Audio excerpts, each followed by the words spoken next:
तेरे रूह का छूना मुझे आजाद करे, जब मांगो तुझसे तू रूह से भरे। तेरे रूह का छूना मुझे आजाद करे, जब मांगो तुझसे तू रूह से भरे। बंधियों को छुड़ाता है तेरा कलाम, आंसुओं को मिटाता है तेरा ही नाम। बंदियों को छुड़ाता है तेरा कलाम, आंसुओं को मिटाता है तेरा ही नाम। आंसुओं को मिटाता है तेरा ही नाम। तेरे रूह का छूना मुझे आजाद करे, जब मांगो तुझसे तू रूह से भरे। जब मांगो तुझसे तू रूह से भरे। मेरा बल तू, तू मेरी चट्टान है, मेरे जीवन की बस तू शान है। मेरा बल तू, तू मेरी चट्टान है, मेरे जीवन की बस तू शान है। मेरे जीवन की बस तू शान है। तेरे रूह का छूना मुझे आजाद करे,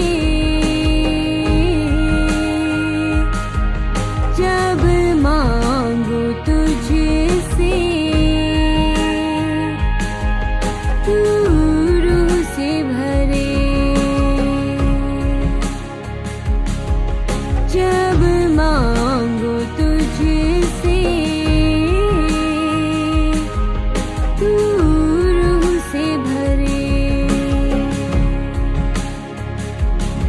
मेरे दुख को तू खत्म कर देता है, खुशियों को तू आरंभ कर देता है। मेरे दुख को तू खत्म कर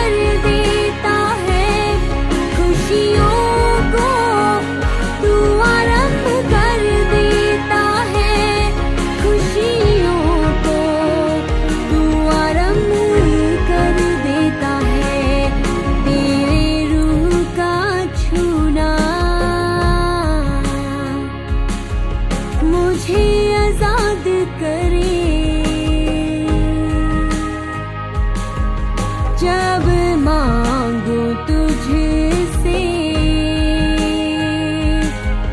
तू रूह से भरे, जब मांगू तुझसे तू रूह से भरे।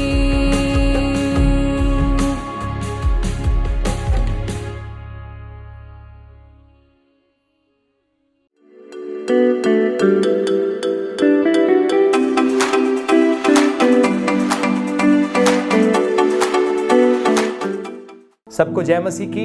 मैं पास्टर विक्रम शाही एक बार फिर से आपके साथ हूँ और हम सीख रहे हैं प्रार्थना के बारे में, बेनिफिट्स ऑफ प्रेयर, प्रार्थना के क्या क्या लाभ हैं। और हम पिछले 5 एपिसोड से सुन रहे थे प्रार्थना के लाभ के बारे में। आज आखिरी एपिसोड है, आखिरी 2 बातें मैं करूँगा। और भी बहुत सारे लाभ हैं, लेकिन इसी के साथ हम ये शिक्षा को आज खत्म करेंगे। तो अगर आप पहली हमारी शिक्षा नहीं सुन पाए तो आप हमारे YouTube चैनल में benefits of prayer part 1, part 2, 3, 4, 5 ये सारे हिस्सों को सुने। आपके प्रार्थना जीवन में एक बहुत बड़ा ब्रेक थ्रू आ जाएगा। बहुत लंबी शिक्षाएं नहीं है, थोड़ा थोड़ा समझाया है, लेकिन एक रेवलेशन है, एक प्रकाशन है प्रार्थना के बारे में। क्योंकि बहुत सारे लोगों के लिए प्रार्थना सिर्फ परमेश्वर से मांगना ही है। तो वो कौन सी बातें हैं? 9 बातें जो अभी तक हमने प्रभु के वचन से सीखी, वो मैं जल्दी से बताऊंगा। पहला है, हम हर तरह की परीक्षा के ऊपर विजय पाएंगे। दूसरा, परमेश्वर की योजनाएं हमारे जीवन में पूरी हो जाएंगी जब हमारा निरंतर प्रार्थना वाला जीवन है। तीसरा, हमने फायदा देखा, धार्मिकता की बारिश होगी, मसीह का स्वभाव जाहिर होगा। चौथा, हम हियाब पाएंगे, हम इंकरेजमेंट पाएंगे, उत्साह पाएंगे टूटेपन में, ताकि हम वो शैतान से वापस ले लें जो हमसे चुरा कर ले गया है। पांचवा है, हम स्ट्रेस फ्री, एंजाइटी फ्री, यानी कि परेशानियों से मुक्त जीवन जिएंगे, यानी कि हम दबाव में, मानसिक दबाव से बच जाएंगे और प्रभु की शांति में बने रहेंगे और हम प्रभु से ब्रेक थ्रू भी देखने पाएंगे। छठा है बेदारी, प्रार्थना कैसे बेदारी ले आई, ये बड़ा सामर्थ्य था और इसके बारे में मैंने 4थे एपिसोड में शेयर किया और वहाँ पर एक गवाही भी शेयर की। आप बहुत ब्लेसिंग पाओगे। और फिर हमने देखा कैसे हियाब आता है, बोल्डनेस आती है, सताव के बीच में, परसिक्यूशन के बीच में बोल्डनेस आती है। और हमने देखा चेलों की गलती के बारे में कि जब गत्समीन के बीच बगीचे में प्रभु ने चेलों से कहा, जागते रहो, प्रार्थना करते रहो, तुम परीक्षा में ना पड़ो, और यानी कि तुम विजय पाओ। लेकिन हम देखते हैं उन्होंने प्रार्थना नहीं किया, वो सोए रहे। और क्या हुआ? जब दुश्मन आया, प्रभु यीशु मसीह को पकड़ लिया, बाइबल में लिखा सब भाग गए, पतरस और यूहन्ना पीछे गए। लेकिन बाद में हम पढ़ते हैं पतरस ने भी 3 बार यीशु का इनकार कर दिया प्रार्थना की कमी के कारण। सो प्रार्थना बहुत जरूरी है। और इसी प्रकार से नए नियम की कलीसिया ने विजय पाया। लोगों की धमकियों और डर और खौफ के बीच में भी वो मजबूत बने रहे और प्रभु का अंगीकार करने से डरे नहीं, चाहे उसके लिए उनको अपना सब कुछ गंवाना क्यों ना पड़ा। सो हम फिर उसके बाद आगे देखते हैं, प्रार्थना में हम परमेश्वर के साथ एक निकट इंटीमेसी में जुड़ जाते हैं और हम उनके हृदय की धड़कन को सुन पाते हैं। अगली बात हमने देखी, प्रार्थना के द्वारा हम अंधकार की शक्ति, दुष्ट आत्माओं के ऊपर विजय पाते हैं। अगर आपने नहीं देखा तो YouTube में ये एपिसोड नंबर 5 में था, तो इसको प्लीज जरूर सुने, आप बहुत ब्लेसिंग पाएंगे। और आखिरी 2 बातें आज मैं आपके साथ करूंगा। और जो 10वीं बात है वो है ये है कि जब आप प्रार्थना करने वाले व्यक्ति हैं, प्रार्थना में आपका क्लेंसिंग होता है, दूसरे शब्दों में शुद्धिकरण होता है। प्रार्थना में मैं आपको वचन दिखाऊंगा। बहुत सारे लोग सोचते हैं अनॉइंटिंग वाटर से शुद्धिकरण होता है। बिब्लिकली ये सही नहीं है। अनॉइंटिंग वाटर किसी को शुद्धिकरण नहीं कर सकता। शुद्धिकरण किस चीज का है? हम कई बार सोचते हैं, हम बाइबल में भी देखते हैं, पुराने समय में मिलाप वाले तंबू में कैसे लहू छिड़का जाता था शुद्धिकरण के लिए। तो शुद्धिकरण कैसे होता है? अगर नए नियम की कलीसिया को देखें, क्योंकि बाहरी शुद्धिकरण नहीं, अंदरूनी शुद्धिकरण जरूरी है। प्रभु के वचन से होता है। परमेश्वर का वचन, बाइबल में लिखा है, पानी के समान, जल के समान। मान लो अगर आप पर कोई गंदगी लग गया, कपड़े पर गंदगी लग गया, आप क्या करोगे? आप पानी से धोओगे। उसी प्रकार से परमेश्वर का वचन जो है वो क्या करता है? धो डालता है। क्या धोता है? हमारे मन के बुरे विचारों को, हर वो गंदगी को। तो वचन क्या करता है? हमें क्लेंस करता है। लेकिन एक और चीज से क्लेंसिंग आती है, चाहे वचन हो, प्रेयर हो, ये दोनों क्लेंसिंग लाता है। लेकिन मैं आपको बाइबल में से दिखाना चाहता हूं। 1 जॉन चैप्टर 1 वर्स 7, पहला यूहन्ना की पहली पत्री, गॉस्पेल ऑफ जॉन नहीं, लेकिन 1 जॉन चैप्टर 1 वर्स 7 क्या लिखा है यहां पर देखेंगे, पहला यूहन्ना पहला अध्याय 7वीं आयत, यदि वह ज्योति में है वैसे ही हम भी ज्योति में चले तो एक दूसरे से सहभागिता रखते हैं। जैसा वह ज्योति में है, सो परमेश्वर प्रकाश है, वो ज्योति में है, वो अंधकार में नहीं रहता। जैसा वह ज्योति में है वैसे हम भी ज्योति में चले, यहां की परमेश्वर के दिए हुए प्रकाशन में, परमेश्वर की सच्चाई में, तो एक दूसरे से सहभागिता रखते। तो यहां पर फेलोशिप की बात हो रही है। फेलोशिप की, जब एक व्यक्ति परमेश्वर के करीब होकर जीता है, यानी कि जैसे मैंने बताया पिछले एपिसोड में, इंटीमेसी। परमेश्वर ने कहा तुम मेरे निकट आओ, मैं तुम्हारे निकट आऊंगा। और जब हम निकट आ गए तो क्या हुआ, अब हम अंधकार में नहीं चल रहे, ज्योति में चल रहे हैं। और जब हम ज्योति में चल रहे हैं क्या हो रहा है, अब हम एक दूसरे के साथ सहभागिता है, फेलोशिप है, एक फेलोशिप है, एक रिलेशनशिप है। तो इस संगति का फायदा क्या होगा, क्या लिखा है बाइबल में, और उसके पुत्र यीशु का लहू हमें सब पापों से शुद्ध करता है। क्या होगा जब हम प्रभु के साथ करीबी रिश्ते में चलेंगे तो क्या होगा, पापों से माफ नहीं लिखा, वो भी है ना, अगली आयत में लिखा है यदि हम अपने पापों को मान ले वो विश्वास योग्य धर्मी है ना।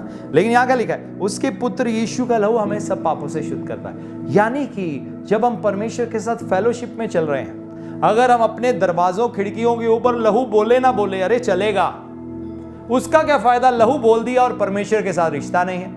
तो जब परमेश्वर के साथ रिश्ता है, आप लहू के नीचे, आप सुरक्षित है, जो परम प्रदान के छाए हुए स्थान में है ना। सो हम प्रभु के ठहराए हुए स्थान में हैं। अगर हम रिश्ते में हैं, तो अगर हम उनकी संगति में हैं, तो वो सुरक्षित जगह है। क्योंकि जब हम एक मजबूत व्यक्ति के साथ बैठे हुए हैं और मान लो हम पर कोई हमला करने आता है, तो वो मजबूत व्यक्ति क्या करेगा, वो हमला करने वाला पहली बात हमला ही नहीं कर पाएगा, क्योंकि वो देखेगा एक ऊंचा लंबा चौड़ा जो कहता है आकाश मेरा तख्त है, पृथ्वी मेरे पांव की चौकी है, वो इसके साथ है। क्योंकि दुश्मन किसको देखेगा, उसको देखेगा, हमारा साथी देखकर वो भाग जाएगा, इब्लीस शैतान भाग जाएगा, क्योंकि वो हम 5 फुट 6 फुट वाले लोगों को नहीं देख रहा, वो हमारे साथ देख रहा है। हमारे साथ कौन है, हमारा परमेश्वर, जो हमारी ढाल है। क्या है, हमारी ढाल है। ढाल का काम क्या होता है, इससे पहले कि तीर आपको लगे, ढाल अपने ऊपर तीर को ले लेता है। तो कौन है हमारे साथ, आकाश उसका सिंहासन, पृथ्वी उसके पांव की चौकी है। इतना बड़ा परमेश्वर आपके और मेरे साथ है, प्रार्थना करने वाले लोगों के साथ है, उसके साथ संगति करने वाले लोगों के साथ है। इसलिए इस प्रभु के साथ संगति करते रहे। बहुत सारे लोग सोचते हैं अगर हम पॉलिटिशियंस के साथ ज्यादा रहेंगे तो हमारा रुतबा बढ़ जाएगा ना, या कुछ और कारण है। मैं नहीं कहता कि वो रिश्ते बुरे हैं, लेकिन मैं आपको बस उदाहरण के तौर पर समझा रहा हूं। मुझे याद है, मैं अपनी जवानी में कोशिश करता था मजबूत से मजबूत लोगों के साथ रहने के लिए, और ताकि जब आते जाते लोग मुझे उनके साथ देखे तो वो देखे अरे ये लोग इसके साथ हैं, ये बॉडी बिल्डर्स इसके साथ हैं, ये लोग जो दूसरों से डरते नहीं है वो इसके साथ हैं, ये जो लड़ाई करने को तैयार रहते हैं ये इसके साथ है। भैया इससे बच कर रहो, दूर ही रहो, विक्रम को ना देखो, उसके साथ वाले लोगों को देखो।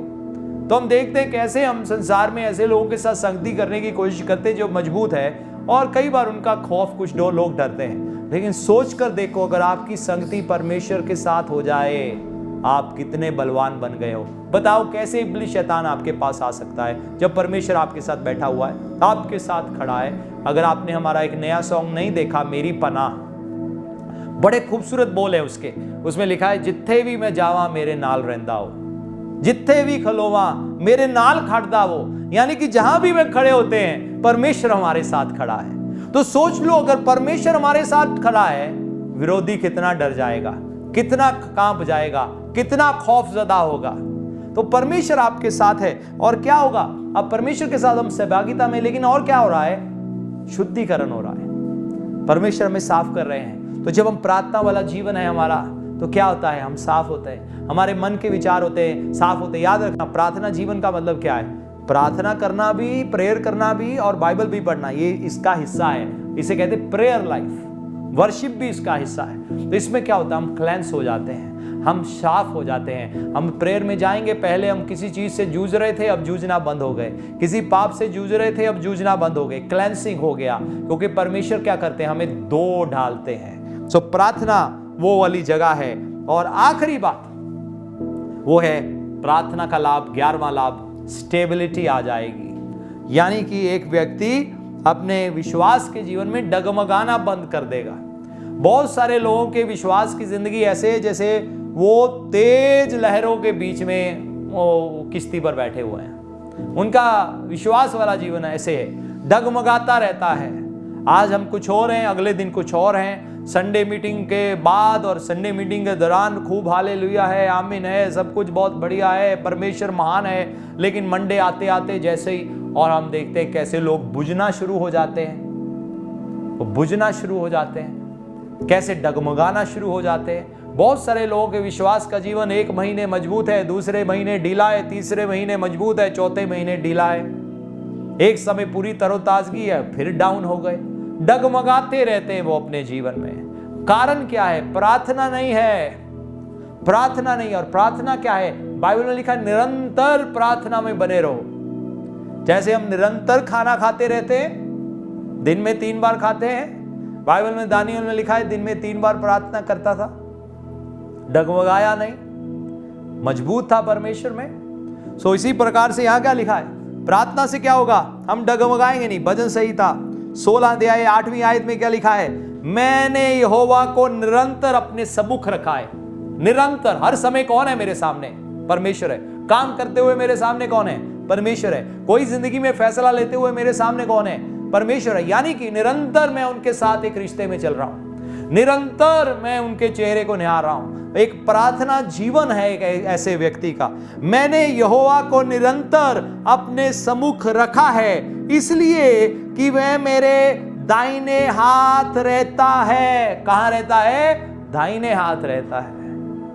दाहिने हाथ। परमेश्वर हमेशा हमारे साथ खड़े हैं। जैसे मैंने बताया, हमारा एक सॉन्ग है, रिसेंटली लॉन्च हुआ है। अगर आपने नहीं देखा, रितु शाही हाउ वर्शिपर्स हमारा यूट्यूब चैनल है, उसमें जाकर मेरी पनाह टाइप कर सकते हैं। आप देखेंगे लेटेस्ट सॉन्ग जो हमने पिछले हफ्ते लॉन्च किया है। बहुत खूबसूरत गीत है, आप बहुत ब्लेसिंग पाएंगे। और यहाँ पर ये भी यही बात यहाँ लिखी है। क्या लिखा है? वह मेरे दाहिने हाथ रहता है। तो क्योंकि परमेश्वर मेरे दाहिने हाथ रहता है, आगे क्या कहता है? मैं ना डगमगाऊंगा, मैं शेकिंग लाइफ नहीं जीऊंगा। आज कुछ और, कल कुछ और, 1 महीना कुछ और, 2 महीने कुछ और। नहीं नहीं नहीं, मैं नहीं डगमगाऊंगा, मैं नहीं गिरूंगा। मेरा परमेश्वर मेरे साथ है, उसने मेरे हाथ को थामा हुआ है।